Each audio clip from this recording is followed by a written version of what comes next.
1 Samuel, chapitre 12. Samuel dit à tout Israël, « Voici que j'ai écouté votre voix en tout ce que vous m'avez dit, et j'ai établi un roi sur vous. Maintenant, voici le roi qui marchera devant vous. Pour moi, je suis vieux, j'ai blanchi. Quant à mes fils, les voici avec vous. J'ai marché devant vous depuis ma jeunesse jusqu'à ce jour. Me voici. Répondez-moi en présence de l'Éternel et en présence de son Messie. De qui ai-je pris le bœuf et de qui ai-je pris l'âne? Qui ai-je opprimé et qui ai-je pressuré?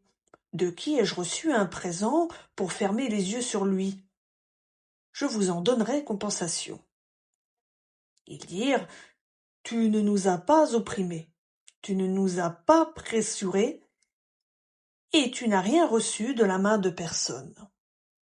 Il leur dit encore, l'Éternel est témoin contre vous, et son Messie est témoin en ce jour, que vous n'avez rien trouvé dans mes mains. Il dit, il en est témoin. Alors Samuel dit au peuple, c'est l'Éternel qui a établi Moïse et Aaron, et qui a fait monter vos pères du pays d'Égypte. Maintenant, présentez-vous, et j'entrerai en jugement avec vous devant l'Éternel au sujet de tous les actes de justice que l'Éternel a fait pour vous et pour vos pères. Après que Jacob fut venu en Égypte, vos pères appelèrent l'Éternel au secours. Et l'Éternel envoya Moïse et Aaron qui firent sortir vos pères d'Égypte et les firent habiter dans ce lieu. Mais ils oublièrent l'Éternel leur Dieu, qui les vendit entre les mains de Sisera, chef de l'armée de Hatsor, entre les mains des Philistins et entre les mains du roi de Moab, qui leur firent la guerre.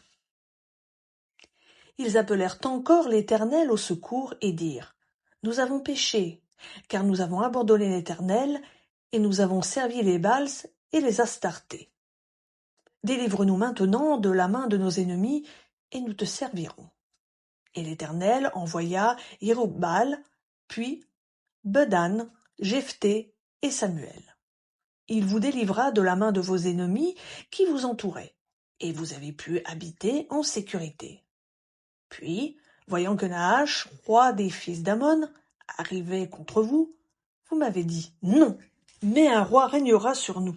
Et cependant, l'Éternel, votre Dieu, est votre roi. Voici donc le roi que vous avez choisi, que vous avez demandé. Voici que l'Éternel a mis sur vous un roi. Si vous craignez l'Éternel, si vous le servez, si vous écoutez sa voix, et si vous n'êtes pas rebelles à la parole de l'Éternel, vous rallierez à l'Éternel votre Dieu, vous et le roi qui règne sur vous. Mais si vous n'écoutez pas la voix de l'Éternel, et si vous êtes rebelles à la parole de l'Éternel, la main de l'Éternel sera contre vous, comme elle a été contre vos pères. Maintenant, présentez-vous aussi, et voyez cette grande chose que l'Éternel va faire sous vos yeux. N'est-ce pas aujourd'hui la moisson des blés? J'invoquerai l'Éternel, et il enverra des tonnerres et de la pluie.